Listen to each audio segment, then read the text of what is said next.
I'm Kristen Peasley, Partnership Specialist for Waco ISD, here at University High School for your Partnership Spotlight on the Greenhouse Project led by the McLennan County Master Gardeners. Here with me today are a few of the volunteers from the Master Gardeners that we're going to talk to find out a little bit more about what's going on behind us. First, let's talk to Mr. Tom Burr, and can you tell us exactly what's going on and how this is benefiting University and the greenhouse? Well, first of all, it started as a spinoff from the After Hours program that grew into the part of the Environmental Sciences program. And now we are utilizing a greenhouse that was horribly underutilized, mostly not used. We are working with Mrs. Lloyd and her students. Once a week on Thursdays, we teach all 6 of her classes, both in the classroom and then out here in the greenhouse where we apply, hopefully, what we've been teaching them. And we're growing plants. Today, first of all, we've already harvested quite a bit of the greens. We are today planting hot pepper seeds. We are trimming lettuces, which are edible as we trim, thinning some of the other plants, and that'll be pretty much it for today. Can you tell me also how this came to University? How did y'all pick University to do this project? We all kind of got together and saw that there needed to do something besides what we were trying to do with the After Hours. Brenda Golubski worked with Teresa Lloyd to come up with a total curriculum that not only would fit into the environmental sciences, but also when these students finish this year, they will have also earned a Junior Master Gardener certificate, and that's marketable. So what do they do with that Junior Master Gardener certificate? Where does it take them from here? Well, they may just hang it on the wall, but it's a real good thing to show on their resumes, especially if they're going to work in any of the areas that could use them, such as greenhouse work, such as landscaping, any of those types of areas. And it's a good opening for some of the programs at TSTC. It's just a really good, it's not a bad thing to have on your resume. Yeah, sure, it sounds like it, and it sounds wonderful. And thank you for everything that you've done with leading the project and bringing it here to University. And I'm going to touch on these ladies right behind me to see about their volunteering here and what it means to them. So thank you so much. They're today's teachers. Well, let's hear, standing here now are Pat and Claudia with the Master Gardeners. And I'd like for you ladies, we're going to back up a little bit and tell me what a Master Gardener is. A Master Gardener is a person who enjoys working with people in the community and particularly likes gardening. It's kind of twofold. When you are part of the program, you are learning to increase your own interest and understanding of what's going on in the garden, and also to be able to share that with other people. In my case, I enjoy my garden, but I also enjoy teaching children.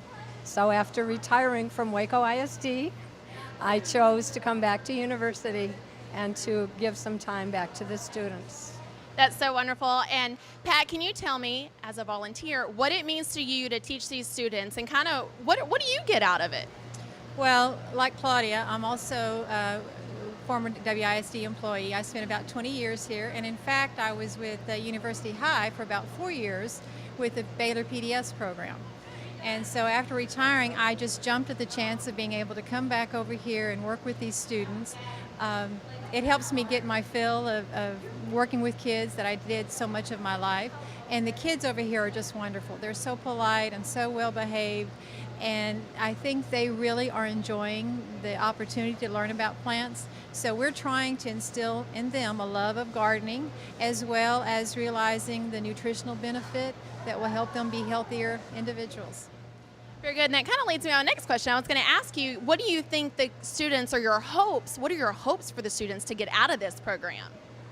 I'd like to say that I am hoping we can encourage the students to be a little more adventurous in their enjoyment of vegetables. Many times we get, oh, I don't eat that, or I don't like those things, or ooh.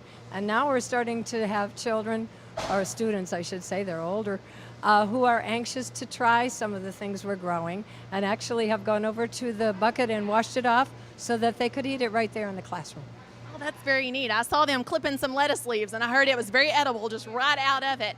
And Pat, what is your take on that? What do you hope for the students to get out of this? Well, I'm very concerned about nutrition. I'm one of those who did not like vegetables most of my life, and now I've come to realize how important they are for health reasons. And I think if we can instill in students at a young age the importance of eating nutritionally, it will help them. And when you grow something, all of a sudden that stigma, I don't like that, starts to disappear. When you've planted it and you've watched it grow and you see it come to fruition, I think it changes those feelings. And it's a little more meaningful, I think, that way. Yes, very meaningful to them. Well, very good. Well, thank you so much, and I'm excited to see what presentation you brought to the classroom today. So let's go take a look at the presentation and see what the students are learning today. Good morning, boys and girls. It is so nice to see you on this bright, beautiful October day. What about this day is a lot different from yesterday? About the weather. Pardon me? It's not cloudy. It's not cloudy. It's not raining like cats and dogs. But look at what the beautiful rain did for all the plants outside. What's happening because that rain has fallen into the earth and gone down into the ground? What's happening out there now? Mud. That's very good. Mud is happening, but what is in the mud that wants to go up into that tree or that flower or that plant or that blade of grass? Soil and water. Water is so important for all of the things to grow. Today we're going to talk about seeds and how they grow and how much space they need. On your table you will see these seed cards that were created by Mrs. Carruthers. Painstakingly and beautifully done, I might add.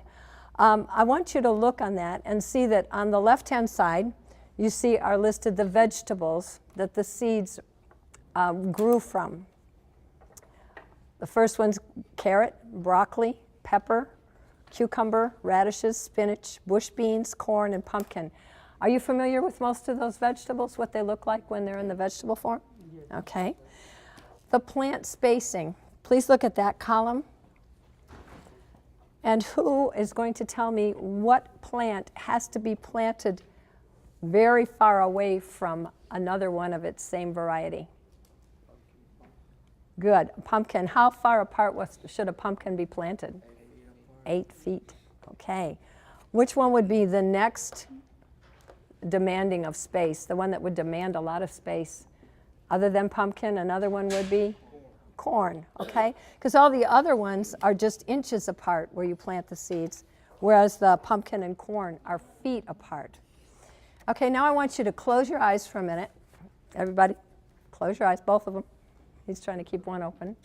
Okay, I want you to remember last week's lesson, when Miss Carruthers brought out the slideshow that showed all of the things projected onto the wall, pictures of her garden where she lives. Kind of picture in your mind what some of those gardens look like. One type of garden was called a raised bed. Can you picture that raised bed?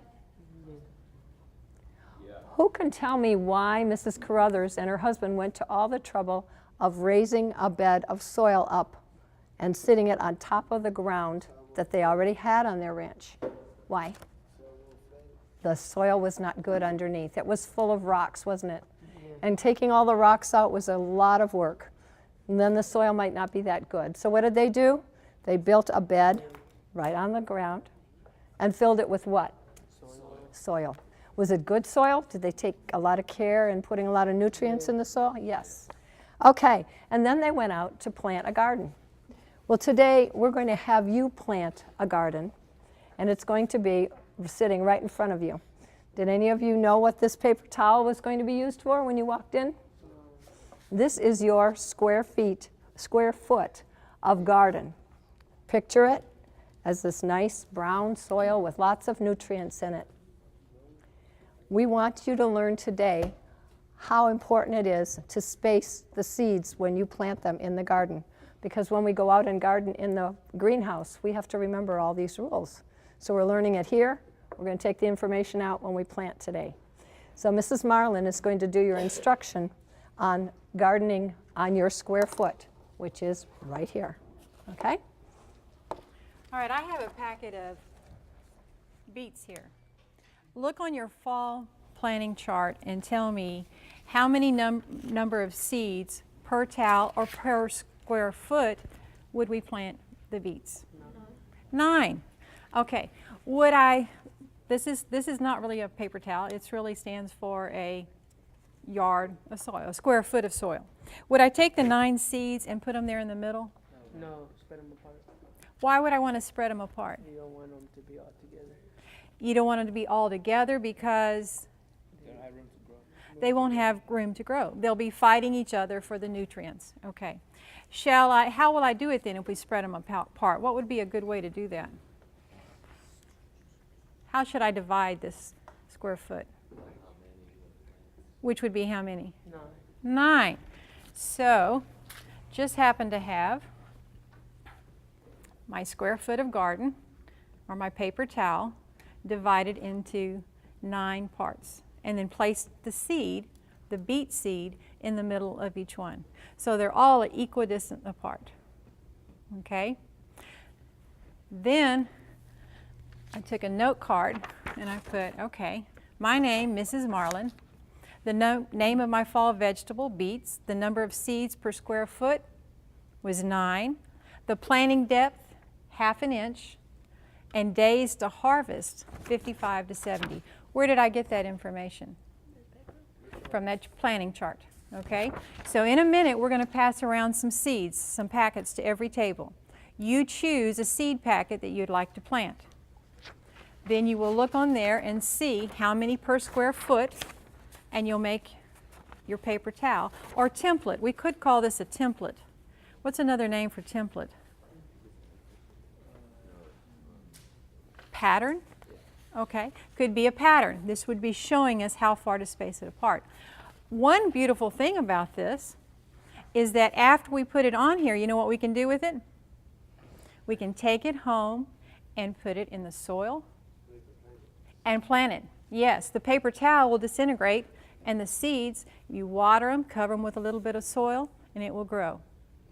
Now, if you don't have a square foot of soil at home, where else might you plant it? We learned this last week. If you have a greenhouse, definitely.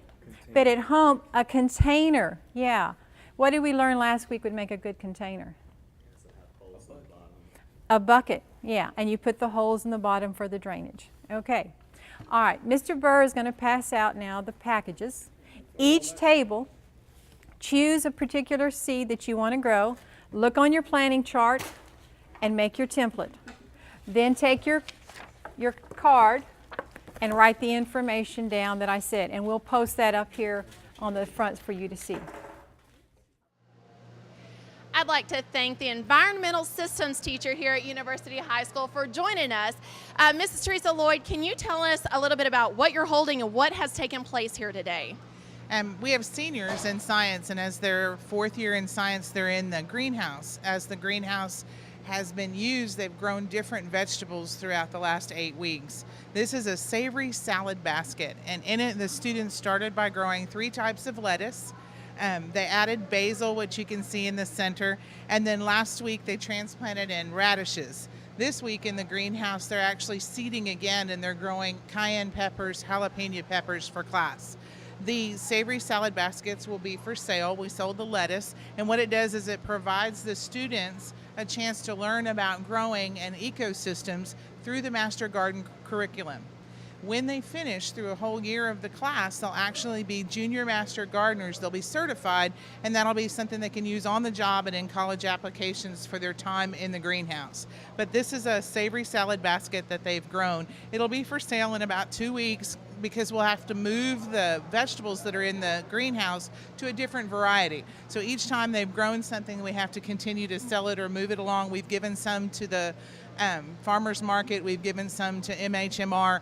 Things we've sold them here to teachers, and the students have taken them home to plant. So in the gardening program, this salad basket is actually the end of 6 weeks worth of work for them. You know, it's so interesting to me, and I would learn something from going through this program. I didn't realize you could put that variety together. I thought it all had to be each individual. So that's interesting to me that the students are learning exactly how to plant. It's for students that don't have a yard. So they started out with things that they could grow in an apartment or that they could take home and put on their back porch. They can bring it inside through the winter, and they actually can continue to harvest the lettuce leaves and the radishes and the basil for several months. They are annuals in the point that at the end of a year they wouldn't still be in the basket, but for several months they'll make great salads for them. Oh, that sounds wonderful. And I heard that the students become junior master gardeners at the end of this. What is there another goal that the students have to get out of this class, or what is your goal for the students? We had in the past taught through Gear Up, and Gear Up was our hands-on curriculum that went with seniors. This year Gear Up didn't get the grant for the 6-year program actually expired. So this year, this Master Gardening program is part of the senior level course, so they have a hands-on. There'll be community service, there'll be things that they grow and do. They'll actually move to gardening outside of the greenhouse. And the goal is that each senior graduates with the ability to feed 4 others. Themselves and 4 others. So this is a life skill that we want them to be able to do, an appreciation that will actually enhance their healthy choices that they make and actually make them somebody that can save a neighbor and grow something that they got a lot of pride in what they do. No, that's so neat. And what does it mean to you to have an adoptive school partner such as the Master Gardeners who are on multiple campuses doing this sort of thing? What does it mean to you and to your students? They actually provide me the curriculum since I have no background in gardening. So when I told them, I said, you're taking somebody that loves plants but has no idea, didn't have a garden growing at home, and they said, that's okay. What we want is to teach you to love what we love. And that love has been actually contagious to the children. We have quite a few that are interested each day in actually having more than just Thursdays for gardening. We'd like to be in the greenhouse 5 days a week. And I told them there is a curriculum that the state has that we have to do other than gardening, but this is the hands-on part that actually the examples are set here in the greenhouse that we can use in the classroom. Very good. Well, in speaking with them, they love it. The volunteers are wonderful. I thank them for their time. I thank you for your time and all the things going on weekly here in the greenhouse and learning about this service learning project. So thank you for everything that you're doing and teaching these students. I'm excited. They're the best. I enjoy what I do, and this being able to learn something new has been great for me. I've really enjoyed it, and I look forward to the entire year and becoming a junior master gardener myself. Very good. Great goal you have as well. Well, thank you, and thank you again for joining us here at University High School to learn about the Greenhouse Service Learning Project that was led by the McLennan County Master Gardeners. Again, I'm Kristen Peasley, Waco ISD Partnership Specialist, and if you'd like to become an adoptive school partner, you can contact me at 755-9510. Thank you again for joining us, where we have learners today and leaders tomorrow.